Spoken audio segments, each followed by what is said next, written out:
नमस्कार दोस्तों, मैं निधि आपका अपने चैनल पर स्वागत करती हूँ। आज की इस वीडियो में मैं आपके सामने लेकर आई हूँ उत्पन्ना एकादशी व्रत कथा। तो चलिए शुरू करते हैं। सतयुग में मुर नाम का दैत्य उत्पन्न हुआ। वह बहुत ही बलवान और भयानक था। उस प्रचंड दैत्य ने इंद्र, आदित्य, वसु, वायु, अग्नि आदि सभी देवताओं को पराजित करके भगा दिया। तब इंद्र सहित सभी देवताओं ने भयभीत होकर भगवान शिव से सारा वृतांत सुनाया और बोले, हे कैलाशपति, मुर दैत्य से भयभीत होकर सब देवता मृत्यु लोक में फिर रहे हैं। तब भगवान शिव ने कहा, हे देवताओं, तीनों लोकों के स्वामी, भक्तों के दुखों का नाश करने वाले भगवान विष्णु की शरण में जाओ। वे ही तुम्हारे दुखों को दूर कर सकते हैं। शिव जी के ऐसे वचन सुनकर सभी देवता क्षीर सागर पहुँचे और वहां जाकर कहा, हे मधुसूदन, आप हमारी रक्षा करें। कहा कि हे भगवान, दैत्यों ने हमको जीतकर स्वर्ग से निकाल दिया है। आप उन दैत्यों से हम सबकी रक्षा करें। इंद्र के ऐसे वचन सुनकर भगवान विष्णु कहने लगे, हे इंद्र, ऐसा मायावी दैत्य कौन है जिसने सब देवताओं को जीत लिया है? उनका नाम क्या है? उसमें कितना बल है और किसके आश्रय में है तथा उसका स्थान कहाँ है? यह सब मुझसे कहो।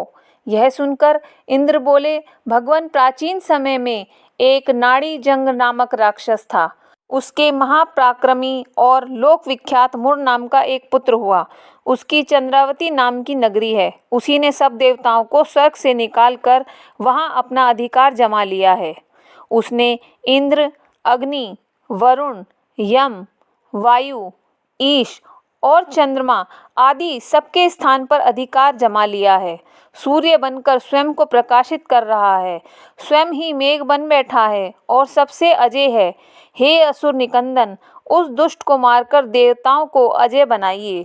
यह वचन सुनकर भगवान ने कहा, हे देवताओं, मैं शीघ्र ही उसका संहार करूंगा। तुम चंद्रावती नगरी जाओ। इस प्रकार कहकर भगवान सहित सभी देवताओं ने चंद्रावती नगर की ओर प्रस्थान किया। उस समय दैत्य मुर सेना सहित युद्ध भूमि में गरज रहा था।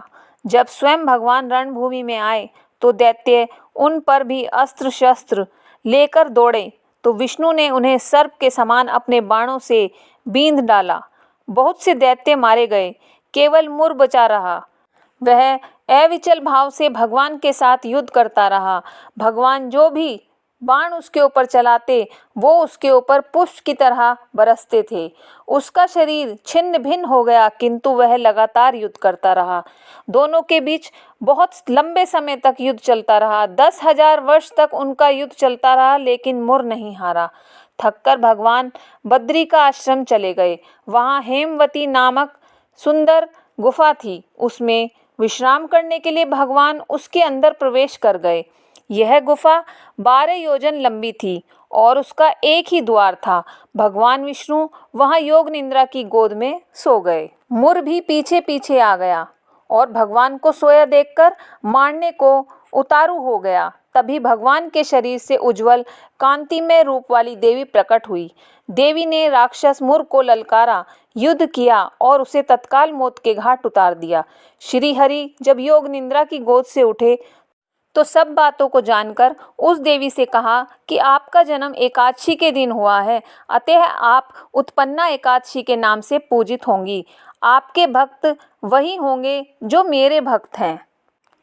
तो इस प्रकार से उत्पन्ना एकादशी का प्रारंभ हुआ। आशा करती हूँ कि आपको मेरी ये उत्पन्ना एकादशी व्रत कथा अच्छी लगी होगी।